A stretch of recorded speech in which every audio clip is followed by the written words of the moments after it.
So a lot of this comes before you have actually awakened. So I think there's a big difference between awakening and awakened. Hello, beautiful creatures. Welcome to my channel. I am Aradia, the Witch of Dark Light, and I hope you all are doing well. I'm making this video because I was having a conversation with my husband, and I wanted to talk a little bit about this. And that would be a spiritual awakening, or the term being woke, just awakening.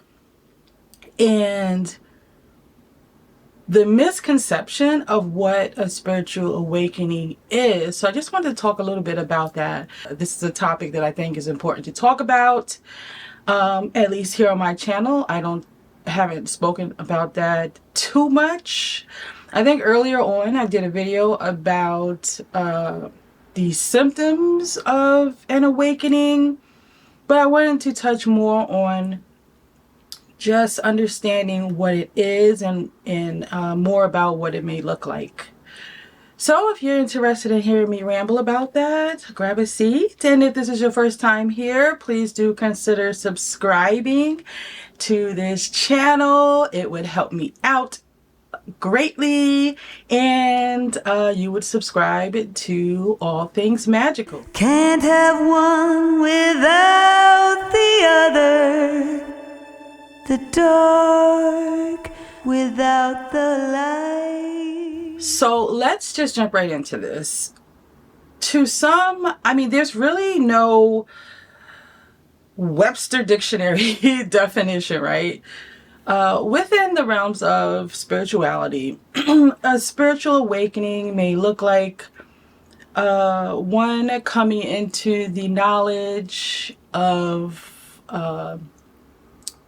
things within the realms of spirituality, awakening to different modalities of healing, awakening to alternative lifestyles. And it's like a curtain was pulled back, and something happens internally. There's all different types of ways that this can happen. Some may even consider like a Kundalini awakening. Some may consider like having your third eye opened and having your chakras aligned.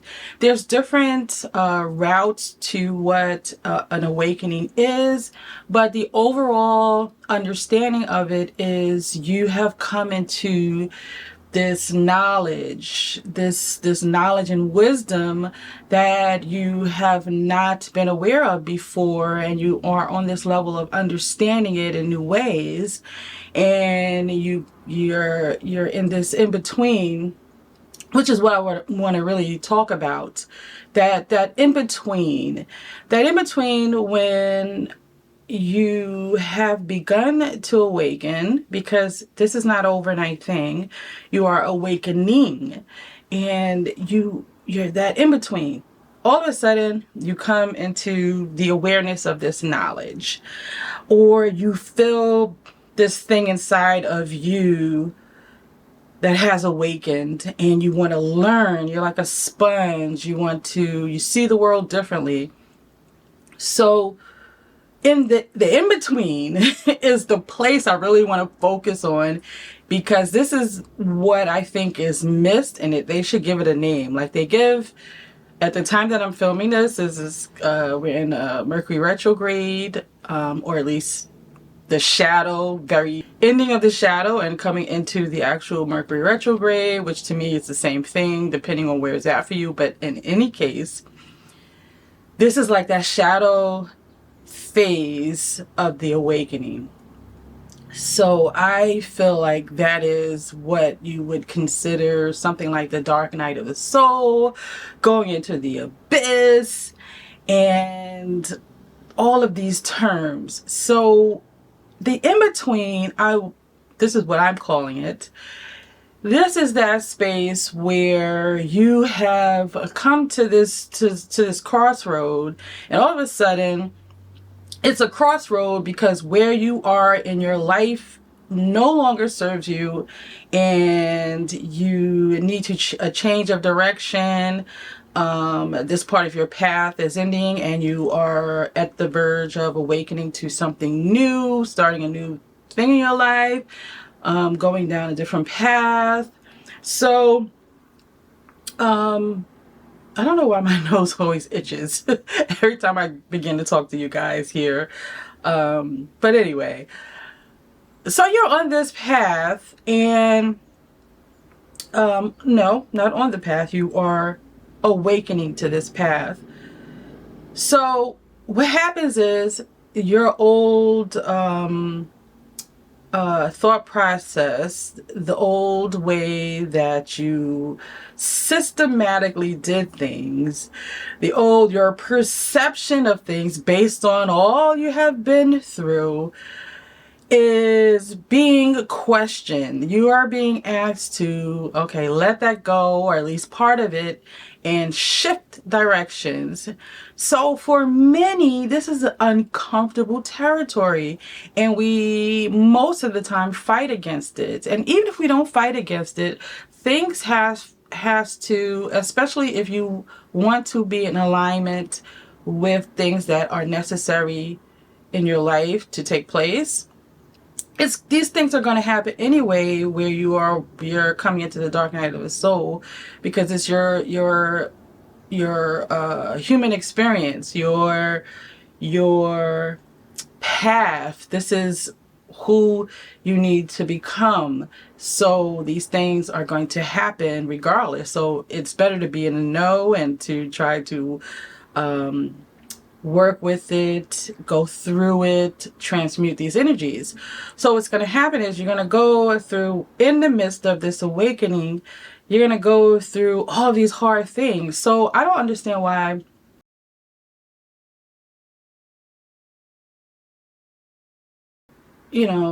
people look at spiritual awakening and they're like, I've gone through my spiritual awakening, or I am awoke to these things. I am in the knowledge of these things.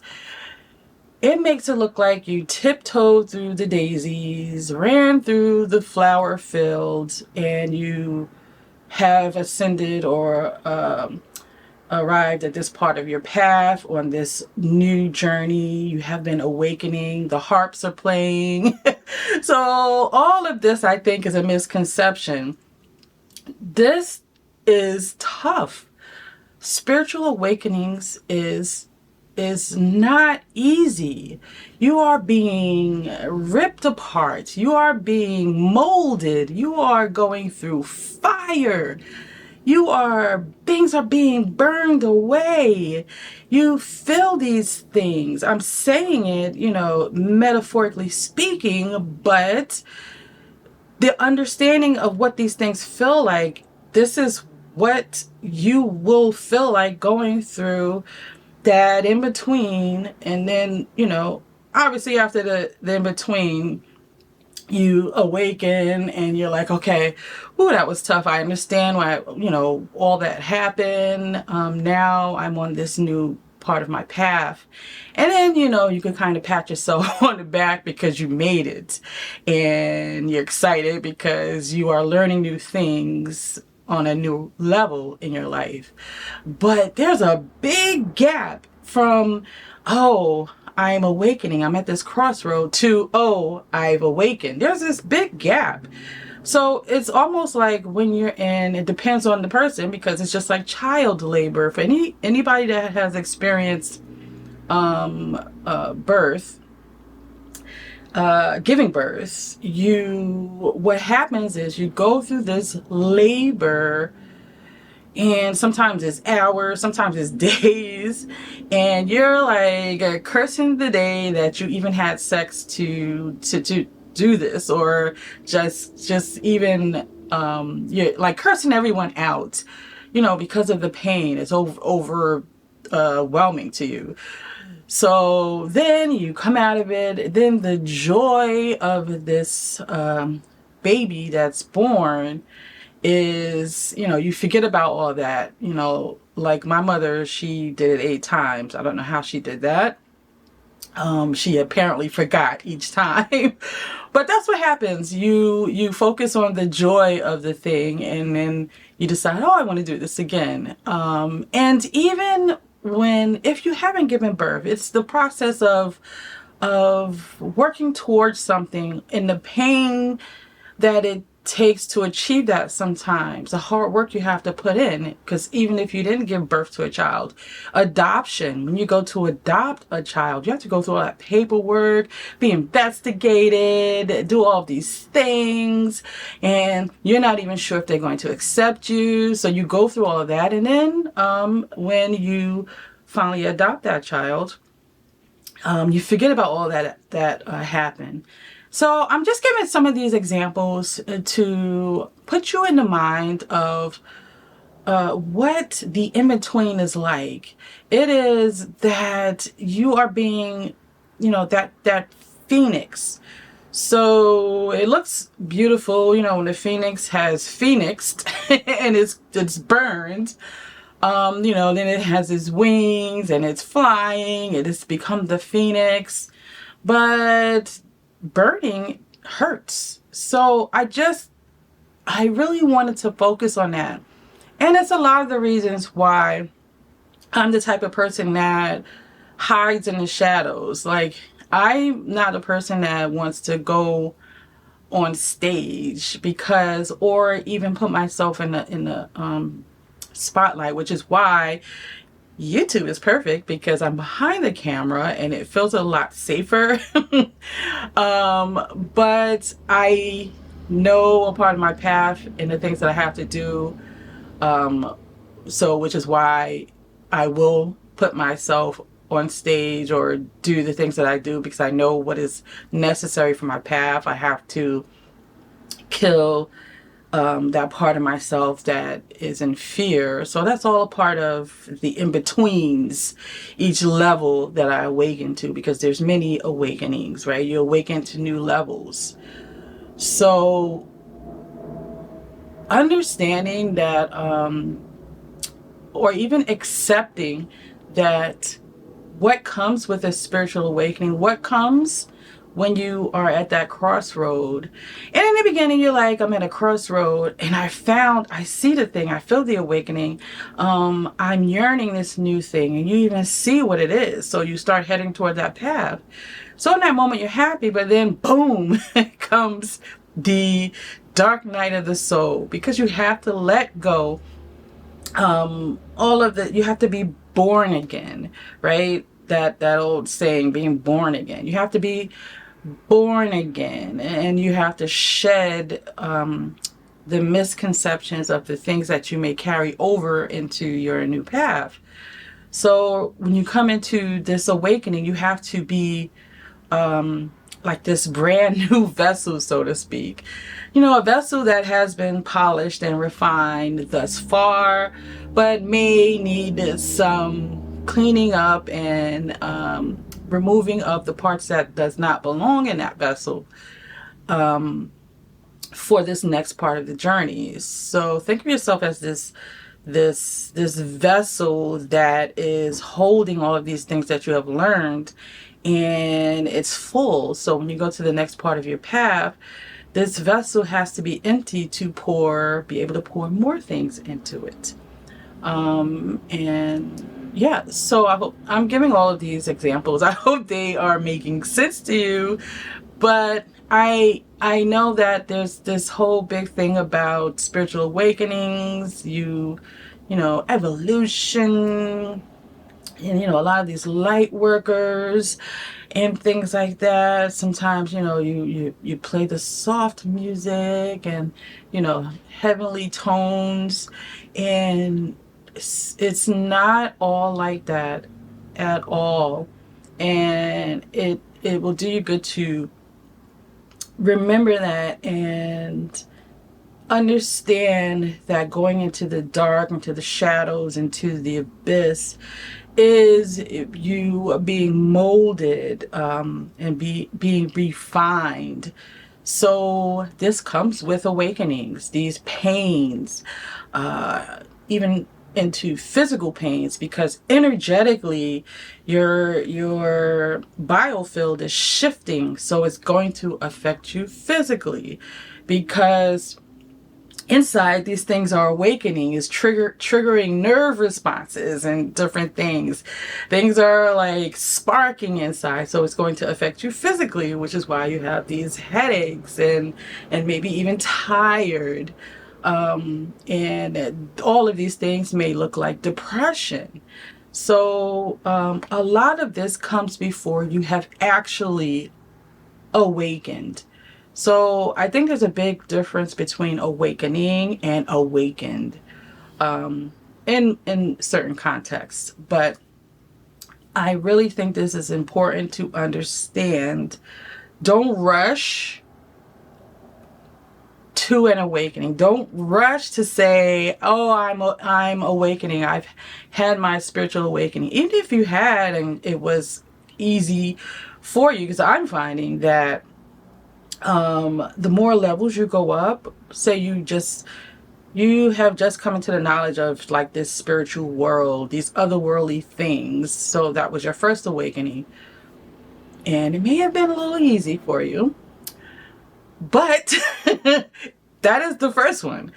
You are going to learn all of these basic skills, this foundation, and then you've got that. Now you're at another crossroad, and it's time to learn more. So you have to peel away what you may have picked up in that first awakening that doesn't belong, get molded, and, refine and ready to be the vessel for the next part of your journey. And it doesn't get tougher. What I'll say is, because if you are going through this successfully, and with an understanding that these things are a part of evolution, even when going through the dark night of the soul or going through these in-between times, it's not like it gets easier or gets harder, because some of them, depending on the level that you're on, is you may experience more of going through like a abyss or a darker nights of the soul. You may experience more at the level that you are going into, but you have an understanding, so you may be able to kind of go through it differently at each level. Even if it is more, you have a better understanding, and you are equipped with the tools to be able to go through these things.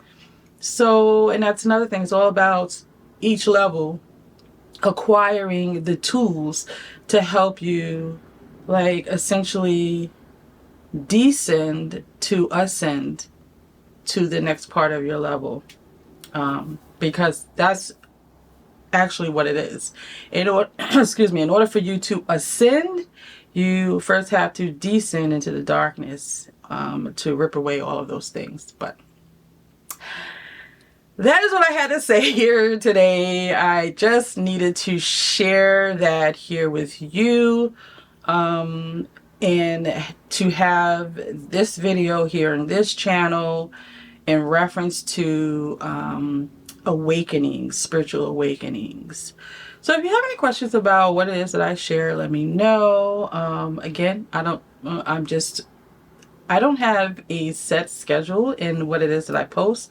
So please do hit the bell to be notified, and subscribe if you haven't subscribed. But hit that bell to be notified, so that when I do post something, you won't miss it.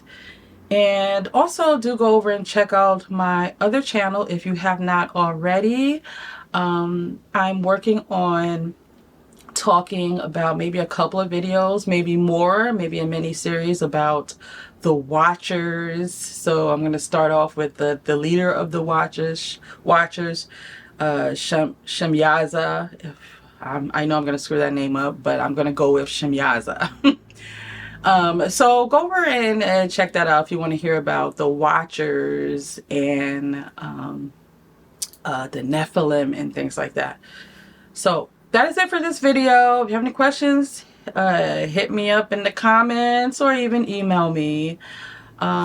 So like I mentioned in the last video, this is holiday season and some of you may be feeling lonely. Please do email me and come over and join the Patreon, where we do bi-weekly, and now it's seeming like weekly because I have a schedule set up for Zooms where we get together and chat about some things. The next Zoom will be, if this is put out on time, the next Zoom will be Wednesday the 13th, which is the new moon. I want to go over a little bit about Saturnalia and do a little ritual and just celebrate and toast to the holidays and Saturnalia. I want that to be something that's a part of some of the things that I do, but I'm going to share a little bit about that in the 12 days hashtag that Ivy the Occultist created for the winter solstice. I don't know if it's / Yule, but I will be sharing at least 4 or 5 videos. I'm not sure if I'll be able to do all of them, but in one of them I will be talking about Saturnalia, because I want that to be a part of something that I celebrate. But yeah, that is all that I wanted to talk about in this video. Until the next time, it could be the Q&A live or the Q&A video, whenever it is. Until the next time we meet, I love you all, and into the shadows.